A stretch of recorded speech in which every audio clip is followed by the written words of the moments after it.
অনেকেই অনেক সময় কমেন্ট করেন অথবা ইনবক্সে মেসেজ করেন, ভাই আমি সৌদি আরবে আসবো, মানে কী কাজ শিখে আসলে সৌদি আরব গেলে বেশি টাকা ইনকাম করা যাবে। তো হয়তো দেশে থাকা অবস্থায় অনেকে বুঝেও না সৌদি আরবের কাজের সিস্টেমটা কি। আসলে এখনও পর্যন্ত সৌদি আরবে আপনার নিজ স্বাধীনতা যে কাজ করবেন, আজকে এখানে কালকে ওখানে, এই ধরনের কোনো সিস্টেম কিন্তু নাই। নির্দিষ্ট একটা কোম্পানিতে যে কোনো একটা কফিলের আন্ডারে আপনাকে কাজ করতে হবে। তো আজকে আপনাদেরকে কিছু পরামর্শ দিব, যে পরামর্শগুলো মানলে আপনি কোম্পানির কাজের পাশাপাশি এক্সট্রা কিছু টাকা ইনকাম করতে পারবেন, যদি ওই সমস্ত কাজগুলো আপনার জানা থাকে। আপনি সৌদি আরবে নতুন আসেন অথবা ইতিমধ্যে আসেন, আমি কিন্তু একদম সাধারণ যারা ধরেন আপনি বলদিয়া কোম্পানিতে আছেন অথবা এই ধরনের কোনো শরিকাতে আছেন যেখানে 8 ঘন্টা ডিউটি হয়, এরপরে সময়টা আপনি ফ্রি থাকেন, আপনি চান যে আমি পার্ট টাইম একটা কাজ করতে। তো কিছু কিছু কাজ আছে যেগুলো আপনি ঘরে বসে অথবা পরিচিত লোকজনের মাধ্যমেও করে দৈনিক 15-20 রিয়াল ইনকাম করতে পারবেন। তো এই ধরনের আইডিয়া যদি নিতে চান অবশ্যই আজকের ভিডিওটা দেখতে হবে। চ্যানেলে যারা নতুন আসবেন অবশ্যই চ্যানেলে সাবস্ক্রাইব করে দেবেন। তো কাজ করে যদি বাড়তি ইনকাম করতে চান, এই ধরনের কাজের কথা যদি আমি বলতে চাই, প্রথমে আমি বলবো আপনি টেইলারের কাজটা শিখে আসবেন। কেন বললাম এটাও বুঝাইতেছি। ধরেন আপনি পুরোপুরি টেইলারের কাজটা জানেন, মেশিন চালাতে পারেন, টুকটাক কাজও করতে পারেন। আমরা বাংলাদেশেও যারা থাকেন ভালো করে জানেন, একদম কেউ যদি নতুন কিছু নাও বানায়, পুরাতন যে জিনিসগুলো আছে, অনেকে মানুষের প্যান্ট ছোট করে, ন্যারো করে, এই ধরনের কাজ কিন্তু এটা সবসময় থাকে। পুরাতন জিনিসগুলোও মানুষ অনেক সময় রিফু করে, মানে বিভিন্ন কাজ থাকে। তো আপনি যদি সৌদি আরবে আসার পরে আপনার একটা কোম্পানিতে চাকরি হয়েছে, সেখানে 8 ঘন্টা ডিউটি, বেশিরভাগ কোম্পানি তো 8 ঘন্টাই থাকে, এরপরে 16 ঘন্টা আপনি ফ্রি থাকেন। যদি আপনি টেইলারি কাজটা আসলে সত্যি সত্যি জানেন, আপনি সৌদি আরবে ঢুকে প্রবেশ করার পরের দিন থেকে না পারলেও 6 মাস, 1 বছর, 2 বছর পরে গিয়ে আপনি এই কাজটা, আপনার যে অভিজ্ঞতাটা, এটা কাজে লাগাইতে পারবেন। এটা আপনি বাসায়ও করতে পারবেন অথবা পার্ট টাইম বিভিন্ন সিস্টেম আছে করা যায়। যেমন যদি আপনার বাসায় একটা মেশিন কিনতে পারেন, রুমে যারা থাকে, অথবা আপনি বাড়তি কিছু রুম ভাড়া দিয়ে কারোর সাথে রুম শেয়ার করে যদি বাইরে থাকেন, কোম্পানিতে না থাকেন, সেক্ষেত্রে রুমে আপনি একটা মেশিন কিনলেন, এরপরে আপনি টুকটাক কাজ করা শুরু করলেন। কেউ যদি, এটা সব দেশেই, আমাদের দেশে থাকতে আমরা যেরকম প্যান্ট ছোটো করতাম কেনার পরে, সৌদি আরবে এরকম। যদি আরও এটা ইজি হয়, যদি পরিচিত থাকে আপনার, যে আপনি এই কাজটা করেন জানে, তখন কিন্তু বাঙালিরা সবসময় আপনার কাছে আসবে, কারণ শর্টকাটে কাজ করাইতে চায়, সবাই চাকরি করে। এই কাজটা যদি জানা থাকে, আপনি ঘরে বসে এই যে টুকটাক কাজ করে, পুরাতন কাজ করে দৈনিক 10-15 রিয়াল অনায়াসে ইনকাম করতে পারবেন। এটা বাস্তব। তো এভাবে আপনি কিছুদিন করলে সৌদি আরবে কিন্তু জুব্বার কাজ অ্যাভেলেবেল হয়, এটা সবাই জানেন। এবং কি এই জুব্বার কাজগুলো সাপ্লাই সিস্টেমও আছে, এবং কি প্রোডাকশন সিস্টেমও আছে। তো আপনার যদি পরিচিত হয়ে যায়, আপনি কাজ জানেন, কি করবেন, আপনার দরকার হলে তাদের যে জায়গায় ফ্যাক্টরি আছে সেখানে গিয়েও 1-2 ঘন্টা আপনি প্রোডাকশনের উপরে কাজ করতে পারবেন, অথবা ঘন্টা হিসাবে করতে পারবেন। এভাবে কিন্তু মানুষের কাজ করে যারা কাজ জানে। অথবা এরকমও যদি পরিচিত হয়ে যায়, আপনি দৈনিক 3-4টা তোপ নিয়ে আসলেন, জুব্বা নিয়ে আসলেন, বাসায় এনে নিজে কাজ করলেন, পরের দিন এগুলো আপনি ডেলিভারি দিলেন। এভাবেও কিন্তু দৈনিক 15-20 রিয়াল ইনকাম করা সম্ভব, যদি আপনি কাজ জানেন এবং কি সময়টা আপনি কাজে লাগাইতে চান। যদি আমাদের মতো হয় যে আপনি ডিউটি করলেন, বাকি সময়টা মোবাইলে দিলেন, তাহলে আর এখানে ইনকাম করার কোনো প্রশ্নই আসে না। তো প্রথমত অবশ্যই আপনি টেইলারি কাজটা শিখে আসবেন। তো এখানে অনেকে প্রশ্ন করে, ভাই আমি টেইলারি কাজ যেহেতু জানি, আমি কি টেইলারির বিষয়ে আসবো নাকি? যদি এরকম লোক থাকে, আপনার কারো দোকান আছে, সেটা তো আলাদা। আর আপনি যে বিষয়ে আসতেছেন, এই বিষয়তে 100-100 শিওর আপনাকে টেইলারি কাজ দিবে না।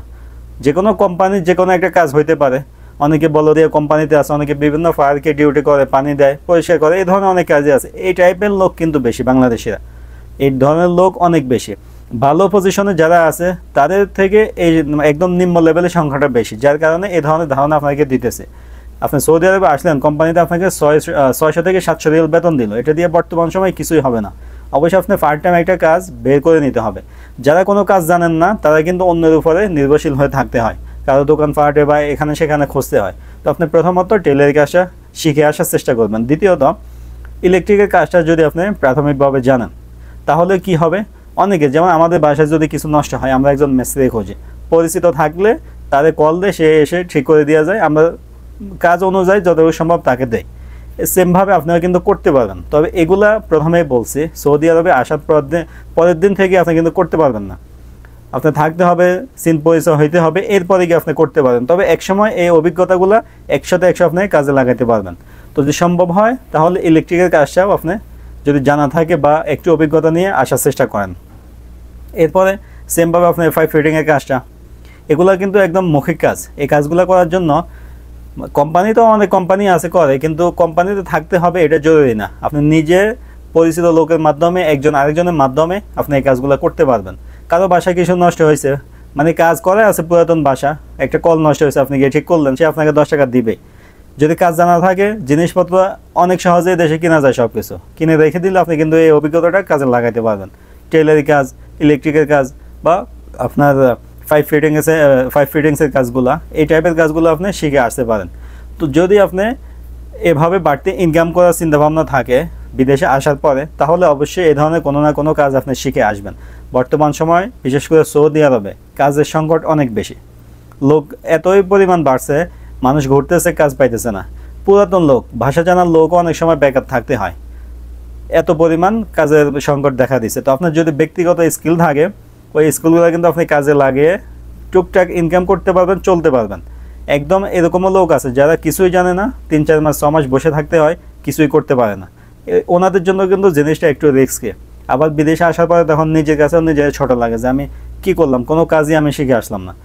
এবং কি পাশাপাশি যদি সম্ভব হয়, অবশ্যই ড্রাইভিংটা আপনি কন্ট্রোলে নিয়ে আসবেন, শিখে আসবেন। লাইসেন্স জরুরি না, যদি গাড়ি চালাতে পারেন, লাইসেন্স আপনি বিদেশে যে দেশে যান সহজে বাইর করতে পারবেন, কিন্তু ড্রাইভিংটা তো আপনার জানা থাকতে হবে।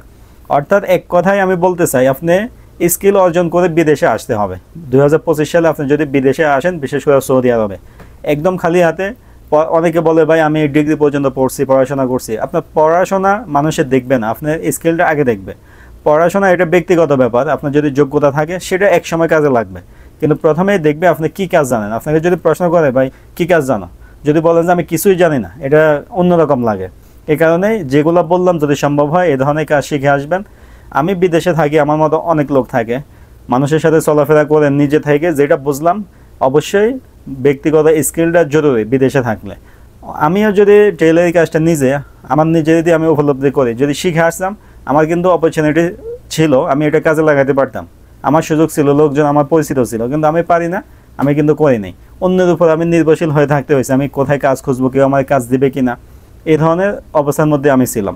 তো আমি চাই যে আপনারা যারা নতুন আসবেন, অবশ্যই এই ধরনের স্কিল অর্জন করে তারপরে আসেন।